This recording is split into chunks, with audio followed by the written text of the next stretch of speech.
Mesdames et messieurs, bonjour, il est 15 h, bienvenue à vous dans cette nouvelle édition. Voici les titres.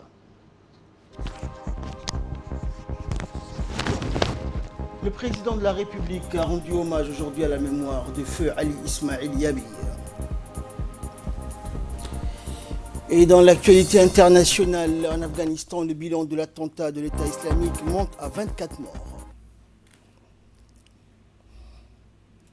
Bonjour à tous.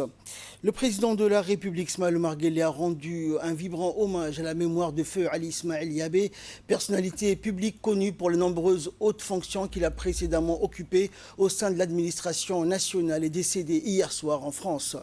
Dans son hommage posthume, le président Guelleh a salué la mémoire d'un haut commis de l'État qui s'est toujours acquitté avec brio et professionnalisme des missions et responsabilités qui lui ont été confiées au cours de sa longue carrière. Son ouverture d'esprit et sa propension à toujours privilégier le consensus au détriment des intérêts particuliers constituaient d'autres qualités et éthiques qui s'ajoutaient à sa maîtrise des dossiers administratifs, a indiqué le chef de l'État. Sa modestie et simplicité illustraient bien sa grandeur de cœur, son humanisme et sa bonté, a également souligné le président de la République, implorant Dieu Tout-Puissant d'accueillir le défunt ancien responsable djiboutien dans son paradis éternel. Feu Ali Ismail Yabi était une personnalité très connue et très appréciée des Djiboutiens. Cet honorable père de famille, dont les enfants ont également réussi à exercer au cours de sa longue carrière d'importantes fonctions au sein du ministère de l'Intérieur. Il a exercé également les fonctions de maire de Djibouti. Inna lillahi wa inna ilayhi raji'un. Le Premier ministre a présidé ce matin au Palais du Peuple une réunion du comité d'endettement afin de mieux tracer les grandes lignes d'une stratégie nationale d'endettement public. Il s'agit là d'une tâche assez ardue qui nécessite la mobilisation et l'engagement de tous les acteurs concernés autour d'un large consensus qu'est la politique nationale d'endettement. Comme vous le savez, ce comité d'endettement a été créé par décret présidentiel le 22 avril 2019 et s'inscrit dans le cadre des mesures de réforme conduites par le gouvernement visant à assurer une meilleure maîtrise de la dette publique. Cet organe a ainsi en charge l'élaboration, la coordination, la mise en œuvre et le suivi de la politique nationale d'endettement public. Et les principales missions de ce comité consistent à la coordination et le contrôle de toutes les actions et initiatives liées à la dette publique, et ce en veillant à la mise en œuvre de la stratégie de gestion de la dette publique et les objectifs du gouvernement en matière de soutenabilité des finances publiques et de la dette publique.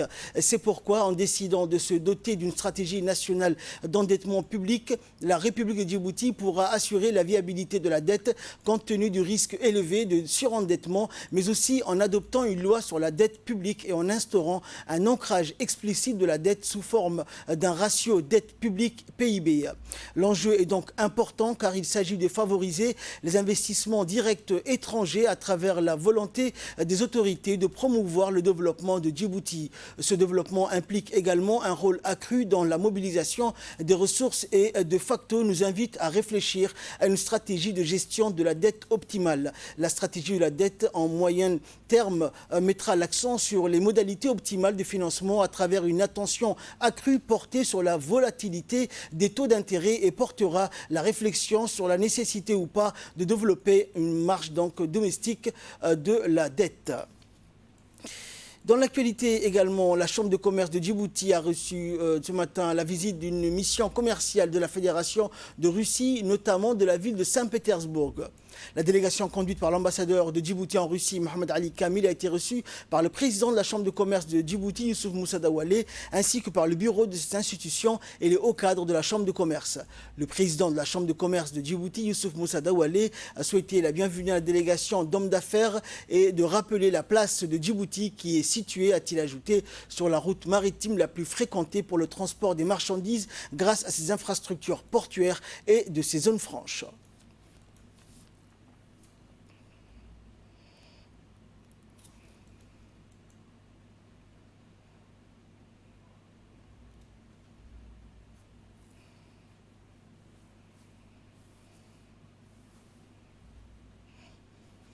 Et le président de la Chambre de commerce de Djibouti, Youssouf Moussa Dawalé, s'est réjoui lors de cette intervention des relations commerciales entre les communautés des affaires de la Fédération de Russie et de la République de Djibouti et confirme l'engagement en tant qu'institution représentant le secteur privé djiboutien. On écoute le président. La visite de ces délégations d'affaires conduite par son Excellence Dr Mohamed Ali Kamel, ambassadeur de la République de Djibouti en Russie, et M. Roslan Mark, qui n'est pas un inconnu à Djibouti, qui est venu à plusieurs reprises à Djibouti. Et à l'ensemble de la délégation, nous souhaitions encore une fois la bienvenue à la communauté d'affaires russe pour le marché djiboutien et de la région. Comme je disais tout à l'heure, la République de Djibouti est située à une position géostratégique très importante de par le monde. Et ce rôle lui confère d'être un hub incontournable du commerce mondial aujourd'hui. C'est la seconde route maritime qui est la plus fréquentée pour le transport maritime des marchandises. La connectivité de Djibouti dans les grands marchés d'Afrique et en particulier le monde est une belle opportunité. Nous avons eu l'occasion d'échanger lors de notre dernière rencontre à Solchi pour la plupart des délégations russes, et nous avons signé un protocole d'accord avec la Chambre fédérale de commerce et d'industrie de la Russie.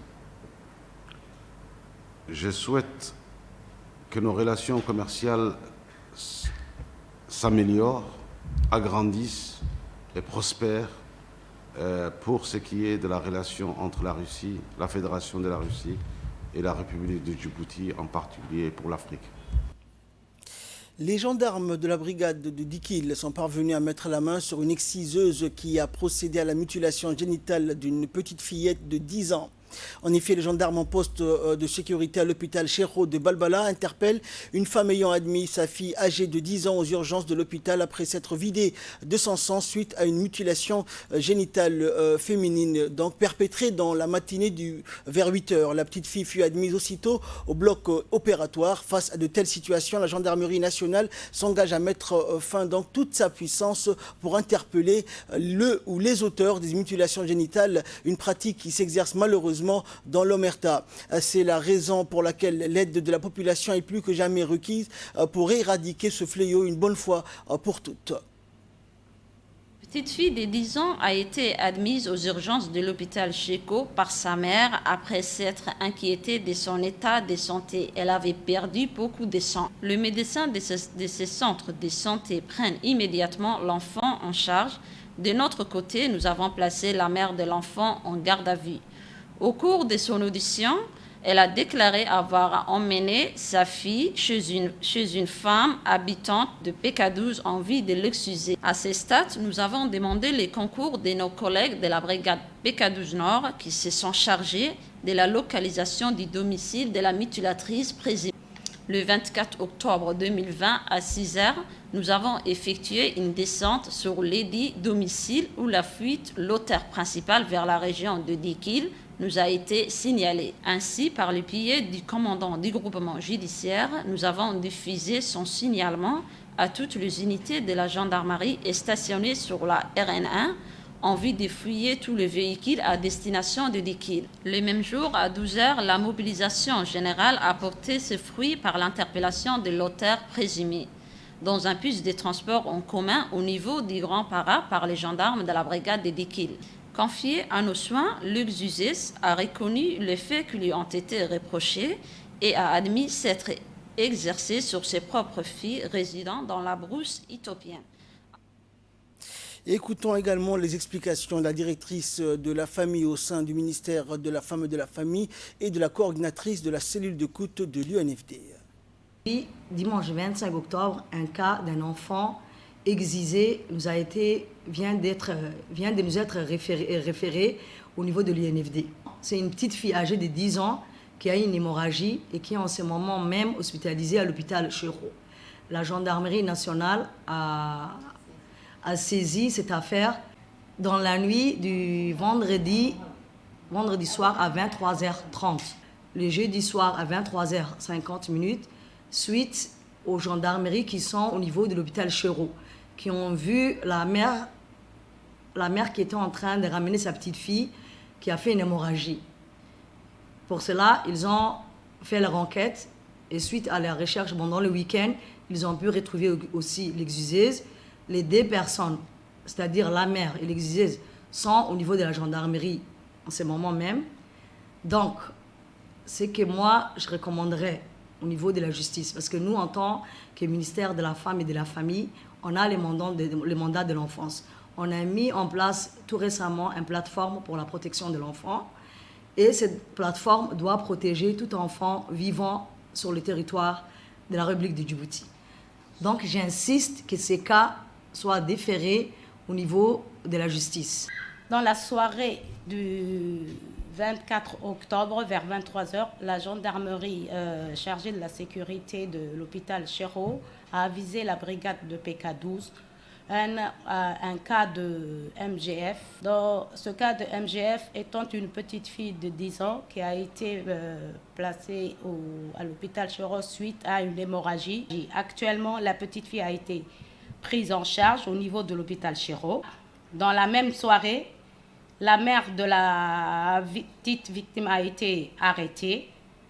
Ensuite, vers le 24-10, l'exciseuse a été arrêtée à Dekil suite à une fuite. De ces faits, la gendarmerie a saisi notre institution pour déclencher une procédure judiciaire. En nouvelle nationale toujours, l'ambassade de l'Inde a célébré hier une cérémonie du lever des drapeaux de l'Inde et des Nations Unies à la résidence de l'ambassade Inde résidant à Djibouti pour le 75e anniversaire des Nations Unies. La cérémonie donc a vu la participation de l'ambassadeur de l'Inde à Djibouti, Ashok Kumar, ainsi que de la coordinatrice résidente des Nations Unies à Djibouti, Barbara Mandi, et coordinatrice de l'OMS à Djibouti, Dr Ahmed Zuiten. L'Inde considère que son appartenance aux Nations Unies est une garantie importante pour le maintien de la paix et de la sécurité internationale. D'une forme très, très symbolique et importante, les 75 ans des Nations Unies. Les Nations Unies, c'est nous, c'est vous, c'est tout le monde. Et toute personne du monde est là pour fêter. C'est notre anniversaire commun. C'est vraiment un honneur d'être ici aussi parce que pour féliciter l'Inde comme membre du Conseil de sécurité pour les prochaines 2 années, c'est une opportunité d'un travail commun encore plus renforcé. Et c'est une occasion aussi pour fêter le fait que Djibouti a été, dès son premier moment, dès sa naissance, membre des Nations Unies. Il est l'heure actuellement donc de retrouver l'appel à la prière d'Al-Asr. La suite de notre journal, ce sera juste après ça.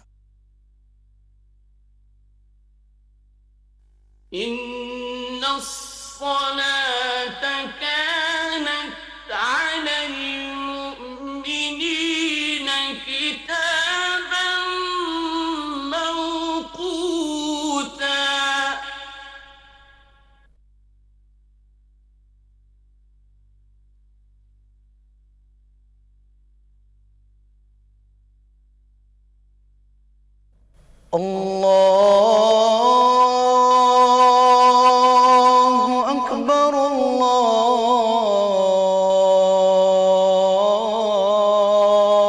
الله أكبر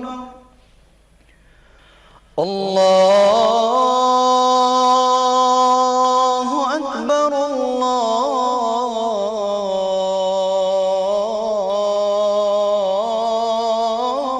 الله أكبر أشهد أن لا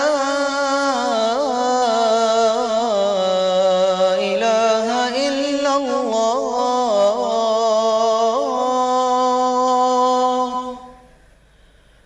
أشهد أن لا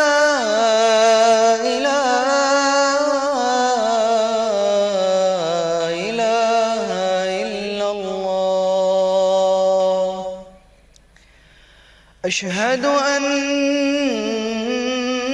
محمد رسول الله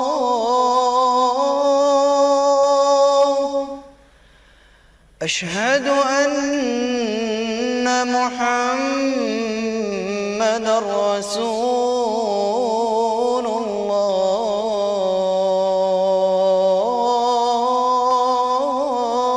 الله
إله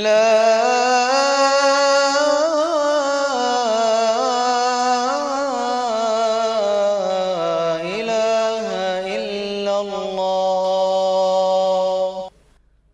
اللهم رب هذه الدعوة التامة والصلاة القائمة آت سيدنا محمدا الوسيلة والفضيلة وابعثه اللهم مقاما محمودا الذي وعدته إنك لا تخلف الميعاد.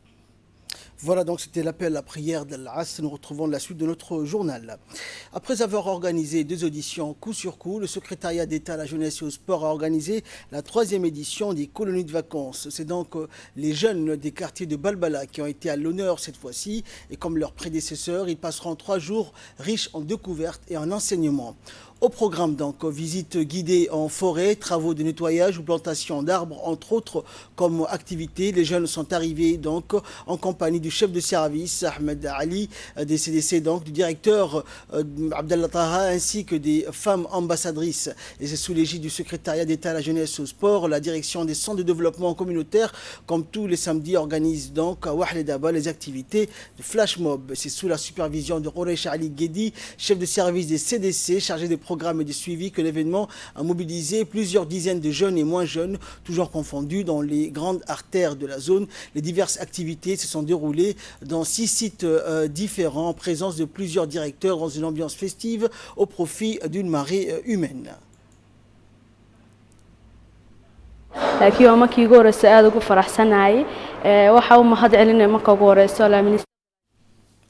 Et dans le cadre de son programme de l'année scolaire, le complexe sportif de Tadjoura a organisé une journée omnisport qui a regroupé plus de 600 jeunes issus de différentes catégories et repartis par discipline. Il s'agit de handball, basketball, volleyball, vitesse et natation, toutes catégories confondues. En premier lieu donc a eu lieu le défilé des clubs participant à la compétition de handball, composé des jeunes filles et des garçons. Ensuite, ce fut le coup d'envoi du premier match de handball féminine qui a regroupé 10 clubs. Également, ce fut la même chose pour les clubs de garçons qui comptent eux aussi 10 équipes. Et après handball, le sous-directeur a lancé le coup d'envoi de basketball au sein donc du complexe où 8 clubs étaient réunis. Enfin, c'était au tour du volleyball. Ce premier parti, donc, cet événement a pris fin en lançant le coup d'envoi de ce dernier qui, à elle seule, regroupe 6 clubs de garçons et de jeunes filles. Cette journée omnisport du complexe sportif où les jeux collectifs sont à l'honneur ayant pour but de lutter contre la délinquance juvénile et décrochage scolaire et également permet aux jeunes de s'occuper donc pendant les vacances scolaires. Autre activité de la journée était donc de détecter les jeunes athlètes, notamment sur les courses de 100 mètres. Et donc, dans cette intervention, le préfet Hassan Dabelé a rappelé que le civisme est le fondement de toutes les vertus cardinales donc, de l'esprit républicain et constitue un aiguillon principal pour l'émergence d'une mentalité cohérente, plus impliquée dans le processus de développement régional chez les jeunes. On écoute le préfet. Direction régionale de Tadjoura, c'est vraiment une grande journée comme les autres. Mais ce qui est particulier aujourd'hui, ça réunit toutes les catégories de jeunes. Et en plus, c'est le ministère de l'Éducation et le ministère de la Jeunesse, cette journée au Omnisport. Donc il y a toutes les catégories de jeunes. Et aussi il y a des filles, des garçons, de toutes catégories, de toutes disciplines. Donc vraiment c'était un plaisir de participer à cette journée. Inch'Allah, la région de Tadjoura sera Inch'Allah à la hauteur d'organiser des tournois encore de cette ampleur. J'encourage les directions qui ont pu organiser et je les félicite. Et là, nous passons à l'actualité internationale. En Afghanistan, le bilan de l'attentat suicide commis par l'État islamique hier à Kaboul est monté à 24 morts, a annoncé le gouvernement, alors que les forces spéciales afghanes ont tué un important dirigeant d'Al-Qaïda, également recherché par les États-Unis. Hier, un kamikaze s'était fait exploser dans l'allée menant à un centre éducatif de l'ouest de la capitale afghane, alors qu'il avait été repéré par des gardes. L'attentat avait été revendiqué par l'État islamique sur ses comptes de réseaux sociaux. La Direction nationale de la sécurité a par ailleurs Extérieur a annoncé la mort d'Abou Mohsen al-Masri, un Égyptien considéré comme le numéro 2 d'Al-Qaïda dans le sous-continent indien. L'opération contre al-Masri intervient alors que des pourparlers de paix sont en cours au Qatar entre le gouvernement afghan et les talibans. Ces négociations ont été organisées après un accord conclu en février dernier entre les talibans et les États-Unis, dans le cadre duquel les miliciens afghans se sont engagés à ne pas permettre à des extrémistes étrangers d'être présents sur le territoire de l'Afghanistan. Le traité international interdisant les armes nucléaires a été ratifié par un 50e pays, le Honduras, et il va pouvoir entrer en vigueur dans un délai de 90 jours. Le traité sur l'interdiction des armes nucléaires qui prohibe l'utilisation, le développement, la production, les essais, le stationnement, le stockage et la menace d'utilisation de telles armes avait été approuvé par l'Assemblée générale des Nations unies en juillet 2017 avec le soutien de 122 pays et il a désormais été signé par 84 pays. Les militantes pro-abolition espèrent que sa ratification aura le même impact que les traités internationaux précédents interdisant les mines terrestres et les armes à sous-munitions, stigmatiser la possession et l'utilisation des armes nucléaires, ce qui pourrait conduire à un changement de comportement même de la part des pays non signataires. Les États dotés d'armes nucléaires soutiennent pour leur part que les arsenaux servent de dissuasion et se disent attachés au traité de non-prolifération qui vise à empêcher la dissémination à d'autres pays des armes nucléaires. Et enfin, sport, pour clore cette édition en football, le Real Madrid domine le Barça et remporte le premier Classico à huis clos. Victoire nette des merengues chez son rival Blaugrana. Le Real Madrid est venu s'imposer donc au Camp Nou, 3-1 hier pour le premier Classico disputé à huis clos entre les deux équipes. Il n'y a pas eu de round d'observation dans ces Classicos entre le FC Barcelone et le Real Madrid. Le Barça n'a pas vraiment réagi pour revenir au score et c'est même le Real qui s'est montré le plus dangereux en fin de match. La double occasion de Kroos à la 85e minute a été repoussée par le gardien du FC Barcelone, mais ce dernier n'a finalement que retardé l'échéance. Modric, fraîchement entré sur le terrain, s'est chargé de le mystifier subtilement pour marquer dans le but vide et sceller la victoire des Merengues, 3-1. C'est la fin de ce journal. Merci de l'avoir suivi. Restez avec nous. Le programme continue sur Télé Djibouti.